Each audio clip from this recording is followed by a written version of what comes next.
Okay, welcome back mga scalper. Nakasundot nga tayo ng 4% dito kay CHR. Kung makikita natin, lumipad siya ngayong araw. So, explain natin kung paano natin ginuha to.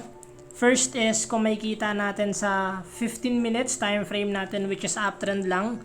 So, nag-zoom lang tayo sa 1 minute natin and sasabay lang tayo sa trend direction. So, what happened is nagkaroon ng sideways dito, kung makikita nyo. And what happened is yung walang katapusang strategy natin na trade yung breakout, confirm with volume. So after ng close nito, nag-entry agad tayo. Then yung stop loss below lang rin ng sideways na to. And what happened nga, so bumagsak pa siya.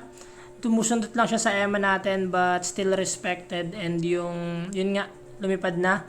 So after nga nito, bakit we decided to exit? So naghihintay lang ako ng mga big volume na sign of weakness. So first is lower high na to.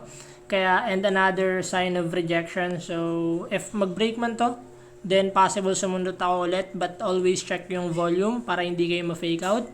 So, it's a good trade kay CHR. Ito yung lagi kong sinishare na strategy ko na baka magaya nyo and maging makasundot din kayo sa market.